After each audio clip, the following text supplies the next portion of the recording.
Assalamualaikum warahmatullahi wabarakatuh. Selamat sore Pak. Di sini saya ingin mengumpulkan tugas biologi tentang ringkasan melalui video yang sudah Bapak kirimkan. Jadi materi bab 2 biologi kelas 12 adalah tentang metabolisme. Pengertian metabolisme adalah suatu proses reaksi kimia yang terjadi di dalam tubuh tumbuhan. Metabolisme itu terbagi menjadi dua. Yang pertama itu katabolisme dan yang kedua itu anabolisme. Katabolisme adalah penguraian, sedangkan anabolisme adalah penyusunan. Katabolisme dibagi menjadi dua lagi. Yang pertama itu respirasi aerob dan yang kedua respirasi anaerob. Sedangkan anabolisme terjadi pada proses fotosintesis. Pada proses fotosintesis itu terbagi menjadi dua, yaitu reaksi terang dan reaksi gelap. Pada reaksi terang dibagi menjadi dua, yang pertama itu siklik dan yang kedua itu non-siklik. Jadi yang pertama dibahas adalah tentang katabolisme. Jadi pengertian katabolisme itu adalah proses penguraian senyawa kompleks menjadi senyawa yang lebih sederhana lagi. Katabolisme itu terbagi menjadi dua kan tadi. Yang pertama itu respirasi anaerob dan yang kedua itu respirasi aerob. Pada respirasi aerob adalah respirasi yang membutuhkan oksigen. Contohnya glukosa ditambah oksigen menghasilkan karbon dioksida, air, dan energi atau ATP. Pada respirasi aerob ini terbagi menjadi 4 tahapan. Yang pertama itu glikolisis, yang kedua diskarboksilasi oksidatif, yang ketiga itu siklus Krebs, dan yang terakhir itu ada transport elektron. Jadi yang pertama dibahas yaitu tentang glikolisis. Jadi proses glikolisis itu yang pertama itu glukosa ditambah dengan 2 ADP ditambah dengan 2 P ditambah dengan 2 NAD yang menghasilkan 2 asam pirufat ditambah dengan 2 ATP dan ditambah dengan 2 NADH. Bisa disingkat dengan 2 dikali aspinat. Lalu lanjut ke proses yang kedua, yaitu diskarboksilasi oksidatif, yang merupakan proses lanjutan dari proses glikolisis. Yaitu prosesnya yaitu asam pirufat ditambah dengan koenzim yang menghasilkan asetil-CoA ditambah 2 karbon dioksida dan menghasilkan NADH. Hasilnya bisa disingkat dengan askocona, yaitu 2 askocona asetil-CoA ditambah 2 CO2 ditambah 2 NADH. Lanjut ke proses yang ketiga, yaitu siklus Krebs. Jadi pada siklus Krebs ini berfungsi untuk menghasilkan energi.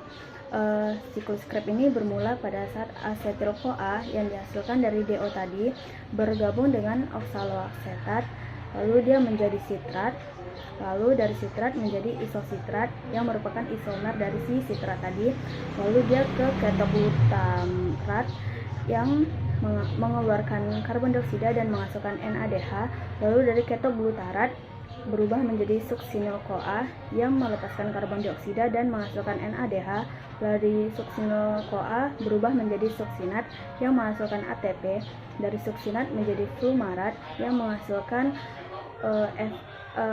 FADH, dari fumarat menjadi malat, dari malat menjadi oksaloasetat yang menghasilkan NADH.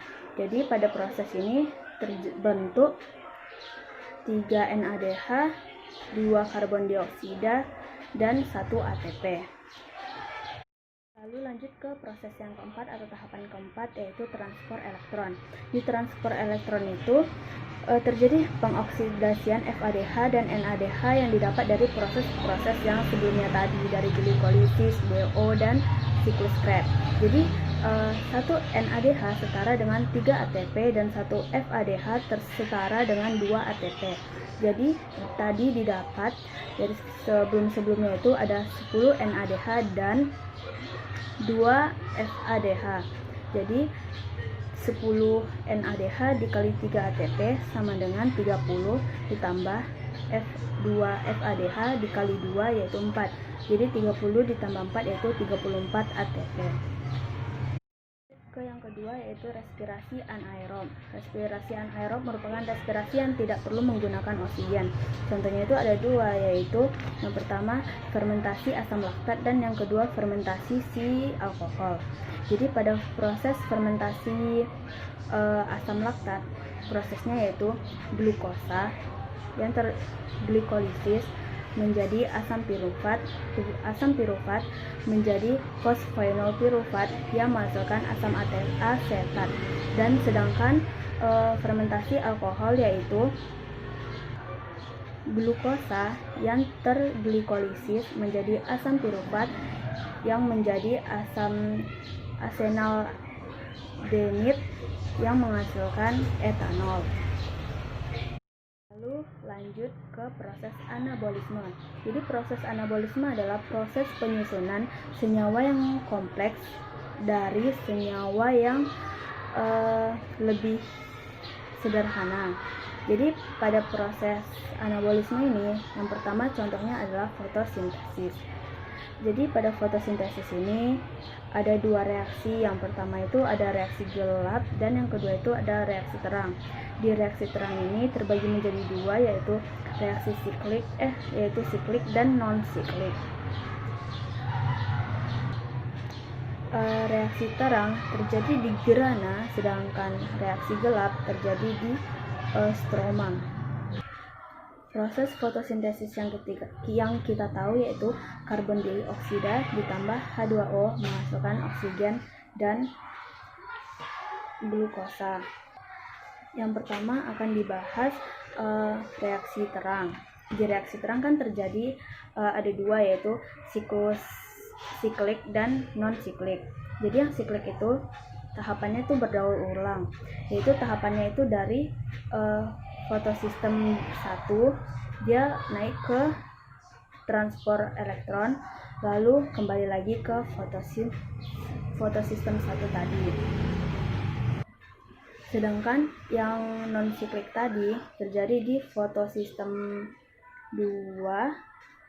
Di fotosistem 2 itu dia menyerap cahaya lalu menghancurkan air yang dipecah yang disebut dengan fotolisis, yaitu prosesnya H2O menjadi 2H+ ditambah 2 elektron ditambah setengah oksigen. Lalu dia ke transport elektron, lalu dia ke fotosistem 1, lalu dia menghasilkan NADH dan oksigen, sedangkan yang siklik tadi menghasilkan ATP. Lalu itu yang kedua ada reaksi gelap yang terjadi di stroma. Reaksi gelap ini biasa terjadi di malam hari karena tidak ada cahaya. Jadi reaksi gelap ini dibagi menjadi 3 tahapan. Yang pertama fiksasi, yang kedua pada proses fiksasi menghasilkan PGA, lalu yang kedua pada proses reduksi menghasilkan PGAL, lalu di proses regenerasi menghasilkan glukosa dan RUBM. Jadi saat terang, tumbuhan itu mengumpulkan banyak NADH dan ATP untuk pada reaksi gelapnya dihasilkan menjadi energi, yaitu glukosa mereka. Sekian video presentasi dari Alia, kurang lebih mohon maaf Pak. Wabillahi taufiq wal hidayah. Wassalamualaikum warahmatullahi wabarakatuh. Selamat sore Pak.